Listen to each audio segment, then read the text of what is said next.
मोहम्मद सज्जाद ने इंडिया से पूछा है, हरम शरीफ में 10 रकत तरावी, हरम शरीफ में 10 रकत तरावी पढ़ाई जा रही है, जबकि हमने सुना है कि तरावी 20 रकत होती है और 8 रकत वाला कौल गलत है। तो ये 10 रकत तरावी कौन से मसलक के हिसाब से है? देखें, तरावी 20 रकत होती है। हज़रत उमर रज़ी अल्लाह ताला अन्हु ने जो तरावी शुरू कराई थी, मुवत्ता इमाम मालिक की मुरसल हदीस है, और उसमें है कि 20 रकत हज़रत उमर रज़ी अल्लाह ताला अन्हु ने शुरू कराई थी। वो जो 8 रकत वाली हज़रत उमर से मनक़ूल हदीस है, वो मुस्तरब होने की वजह से ज़ईफ़ है। अल्लामा इब्न हजर रहमहुल्लाह ने उसके बारे में फ़रमाया, ला यसिहुल इस्तिदलालु बिही, इस हदीस से इस्तिदलाल दुरुस्त नहीं है।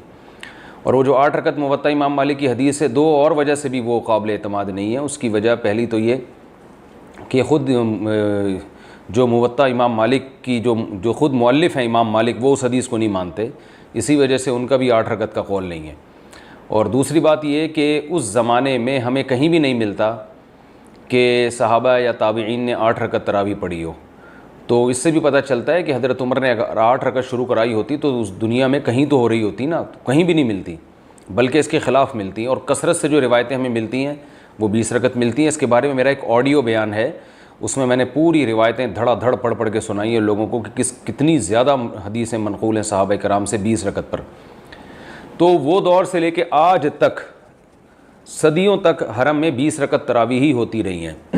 लोग हमसे एक सवाल पूछते हैं कि अगर आप हरम के अमल को बतौर दलील के पेश करते हैं तो हरम में तो रफ़ुल यदैन भी होता है, हरम में तो ज़ोर से आमीन भी होती है। तो याद रखिए, हरम का अमल दलील नहीं है, लेकिन हरम का वो अमल जो 1400 साल से होता आ रहा हो वो ज़रूर दलील है, क्योंकि उम्मत गुमराही पे जमा नहीं हो सकती। हरम में रफ़ुल यदैन भी हुआ है और बग़ैर रफ़ुल यदैन के नमाज़ें भी पढ़ी गई हैं, आज भी पढ़ी जाती हैं। कुछ रफ़ुल यदैन करते हैं, कुछ नहीं करते। जब अहनाफ की सदियों तक हरमैन पर हुकूमत रही है तो रफ़ुल यदैन नहीं होता था। तो रफ़ुल यदैन में तो दोनों राय हैं, करने की भी ठीक है, ना करने की भी ठीक है। लेकिन सदियों से एक तरावी भी, एक रमज़ान भी ऐसा नहीं आया जिसमें 20 रकत से कम 1 रकत भी हुई हो। मस्जिद हराम में, मस्जिद नबी में और मस्जिद क़ुबा में भी 20 रकत होती है। तो सऊदी अरब के एक आलिम हैं शेख अतिया सालिम, जो मदीना यूनिवर्सिटी के प्रिंसिपल रहे हैं, उनकी एक किताब है, आप नेट पे सर्च कर सकते हैं। उसका नाम है अत-तरावीह अक्सर मिन अल्फ़ि आमिन, 1000 साल से ज़्यादा तरावी हरमैन में। और उसमें उन्होंने बताया कि एक दफ़ा भी ऐसा नहीं हुआ। तो हरम का अमल हुज्जत नहीं है, लेकिन हरम का वो अमल जो सदियों से चला आ रहा हो। तो अल्लाह ताला मस्जिद हराम और मस्जिद नबी जो इस्लाम का गढ़ हैं, वहाँ एक गुमराही को 1400 साल कैसे चलने देंगे? एक गलती अगर होती है तो उसकी इस्लाह हो जाती है। 1400 साल से एक चीज़ होती आ रही है, एक रकत भी उसमें कम नहीं हुई है। और मैंने बताया कि 8 रकत वाली जो हदीस है मुवत्ता इमाम मालिक की, वो भी ज़ईफ़ हदीस है, उससे इस्तिदलाल दुरुस्त नहीं है। क्योंकि उसके ज़ईफ़ होने की वजह भी बता दूँ, मुस्तरब है वो। उसके जो रावी है, वो रावी बहक़ी में जो हदीस बयान करता है वो 20 रकत वाली बयान करते हैं। एक और जगह बयान करते हैं हज़रत उमर 13 रकतें पढ़ाते थे। तो वो रावी किसी एक जगह टिकता नहीं है।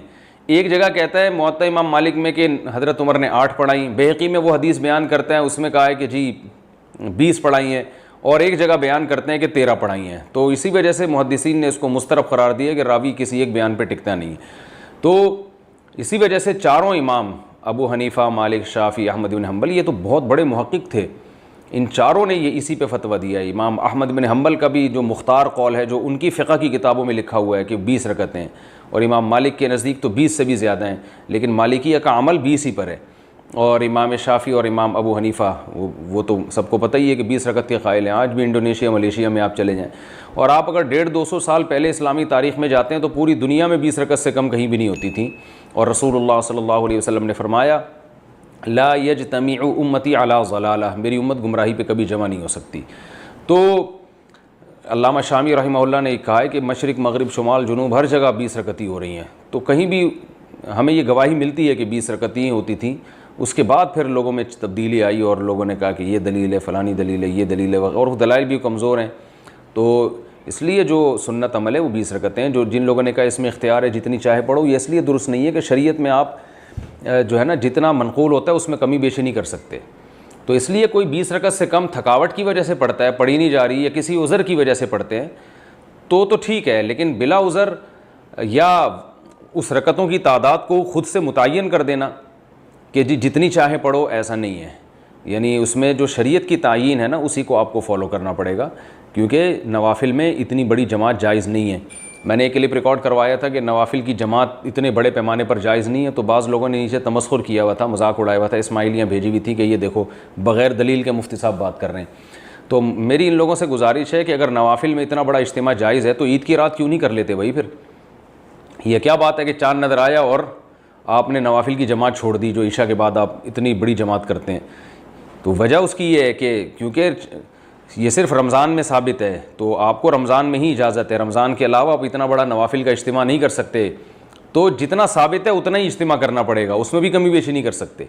जब वक्त में कमी बेशी नहीं कर सकते कि रमज़ान में है तो रमज़ान के अलावा आप जमात नहीं करा सकते, तो रमज़ान में जितनी रकतें मनक़ूल हैं उतनी ही करा सकते हैं, उससे ज़्यादा नहीं करा सकते आप, ना उससे कम को आप सुन्नत करार दे सकते हैं। कम अगर शरई उज़र की बेस पे फिर तो ठीक है, क्योंकि सुन्नत मुअक्कदा है, कोई फ़र्ज़ वाजिब नहीं है। तो हरम में जो 10 रकतें हो रही हैं, इसका जवाब भी हो गया इसी में कि वो किसी उज़र की वजह से हो रही हैं। इरादा तो उनका ये था कि बिल्कुल भी ना हो, लेकिन कहा कि something is better than nothing, कि वायरस फैला हुआ है और लॉकडाउन की वजह से मसाइल खड़े हो रहे हैं। तो उन्होंने कहा चले जी आधी तो हो जाए ताकि कुछ तो हो, बाकी लोग घर जाके पढ़ लें अपनी बाकी रकतें। कोई जमात फ़र्ज़ तो नहीं है इसकी तरावी की। कि ये जो 8 रकत पर सही है बुखारी की हदीस से इस्तेदलाल किया जाता है कि रसूलुल्लाह सल्लल्लाहु अलैहि वसल्लम रमज़ान और गैर रमज़ान में 8 रकत से ज़्यादा नहीं पढ़ते थे। इसका तरावी से कोई ताल्लुक़ नहीं है, क्योंकि तरावी नबी सल्लल्लाहु अलैहि वसल्लम ने सिर्फ़ 3 दफ़ा पढ़ी है और वो सिर्फ़ रमज़ान में पढ़ी है। तो वो कितनी पढ़ी हैं वो किसी को मालूम नहीं है, उसके बारे में कोई मुस्तनद रिवायत नहीं है। हज़रत उमर के अमल से पता चलता है कि 20 पढ़ी होंगी, क्योंकि हज़रत उमर बिदती नहीं हो सकते कि अपनी तरफ से रकतें मुतय्यन कर दें। तो हज़रत उमर ने जमात भी लिया नबी सल्लल्लाहु अलैहि वसल्लम से, कि नबी ने रमज़ान की 3 रातों में जमात से इतना बड़ा क्राउड था, नमाज़ पढ़ाई है। तो हज़रत उमर ने वहीं से जमात भी ली है। तो ये मुमकिन नहीं है कि जमात वहाँ से ले ली, रकतें अपनी तरफ से फ़िट कर दी उसमें, ऐसा नहीं हो सकता। मुफ्ती साहब के YouTube चैनल्स को सब्सक्राइब कीजिए। आस्क मुफ्ती तारिक मसूद। बिस्मिल्लाहिर्रहमानिर्रहीम। एतकाफ़ में खाना पकाना, क्या एतकाफ़ में औरत के लिए किचन में काम करना दुरुस्त है? फिरदौस इंडिया से। एतकाफ़ में जो बुनियादी ज़रूरतें हैं ना, उनके लिए एतकाफ़ वाले कमरे से बाहर निकलना जायज़ है। उन ज़रूरतों में खाना खाना भी है, तो ज़ाहिर है खाना पके बग़ैर खाया नहीं जा सकता। तो किसी ख़ातून को अगर खाना खाना है, इस ज़रूरत से वो किचन जाके पका के ले आती हैं और खा लेती हैं वहीं अपने एतकाफ़ वाले कमरे में बैठ के, तो ये जायज़ है। लेकिन अगर वो सारे घर वालों के लिए वहाँ जाके खाना पका रही हैं तो इससे एतकाफ़ टूट जाएगा। एतकाफ़ में फ़ेसबुक इस्तेमाल करना, एतकाफ़ में किसी आलिम की कुरान पाक की तफसीर फ़ेसबुक पर देखें तो इसमें कोई हर्ज तो नहीं? बिनते मुनीर इंडिया से।